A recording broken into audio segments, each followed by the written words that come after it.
Bem, vamos agora à resolução da 57ª questão da prova da OAB 2011.1, certo? Feita também pela Fundação Getúlio Vargas. Vamos ao cabeçalho da questão. O inciso 7 do parágrafo 1º do artigo 225 da Constituição da República prevê a proteção da fauna e da flora, vedadas as práticas que coloquem em risco sua função ecológica, enquanto que o parágrafo 1º do artigo 231 do referido texto constitucional estabelece que são terras indígenas as habitadas por eles em caráter permanente e que podem ser utilizadas por esses povos, desde que necessárias ao seu bem-estar e à sua reprodução física e cultural. A esse respeito, assinale a alternativa correta. Vamos à letra A.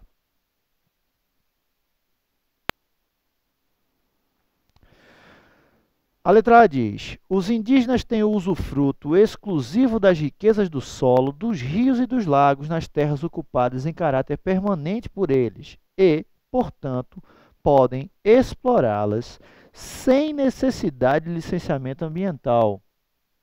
Bem, pessoal, eu já botei a linha de parênteses para vocês não se perderem, que as disposições do artigo 231 não afastam a aplicação do artigo 225.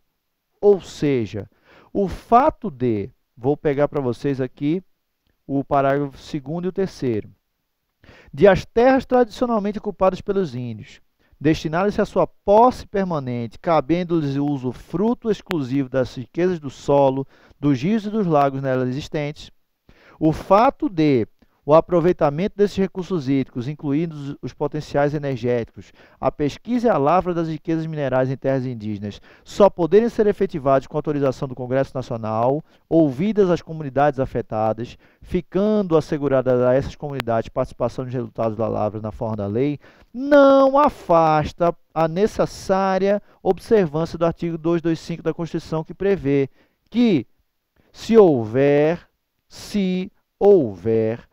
dano ao ambiente, necessariamente haverá de existir o quê? Um licenciamento ambiental. Ou seja, pessoal, o artigo 225, parágrafo 1º, inciso 4, prevê que em caso de significativo impacto ao ambiente, deverá haver estudo prévio de impacto ambiental. Só que esse estudo de impacto ambiental ele está inserido num bojo de um licenciamento ambiental. Para efeitos de obtenção das licenças, é preciso elaborar-se estudos de impacto ambiental quando houver significativo impacto ambiental.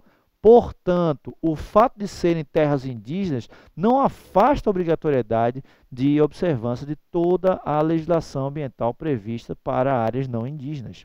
Ok? Assertiva A, assertiva errada. Vamos à letra B.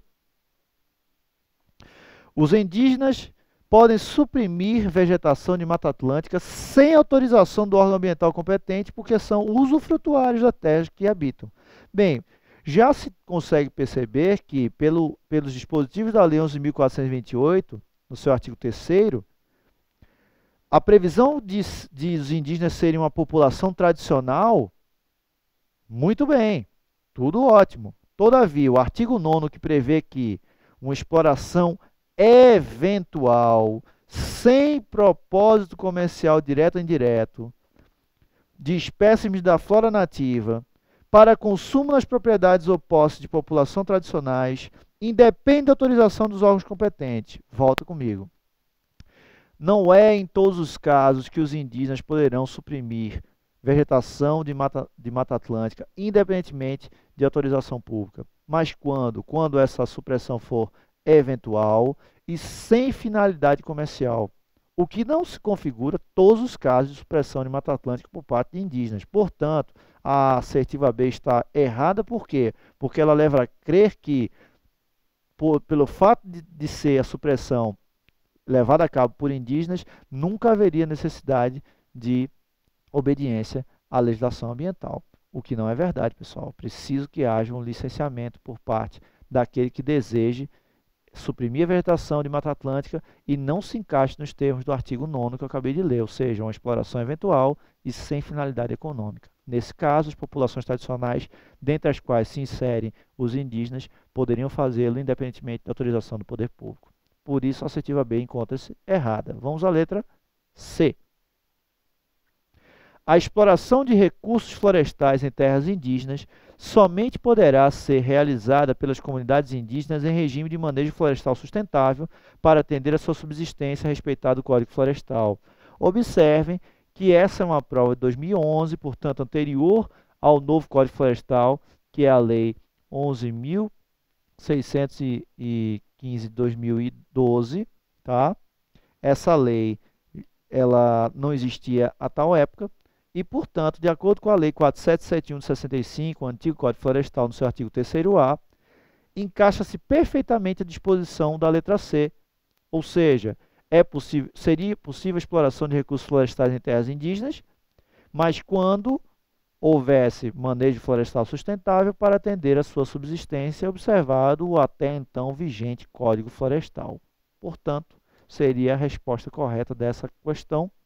E a letra D, por sua vez, está errada porque os indígenas são proprietários das terras que ocupam em caráter permanente, mas não devem explorá-las segundo as normas ambientais estabelecidas na Lei de Política Nacional do Meio Ambiente e do Código Florestal. Ou seja, o que é que diz a letra D? Eles são proprietários das terras que ocupam. Primeiro erro, por quê? Porque o artigo 20 da nossa Constituição diz que são bens da União as terras tradicionalmente ocupadas pelos índios. Portanto, de quem é a propriedade das terras ocupadas pelos índios? É da União. Os índios possuem o quê? Posse das terras e usufruto dos bens que nelas existam.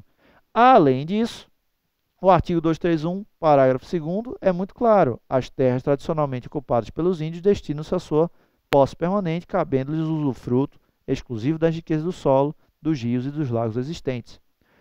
Portanto, pessoal, voltando comigo, espero que vocês tenham acertado também essa questão, afinal ela envolve indígenas e a sua relação com as terras que ocupam.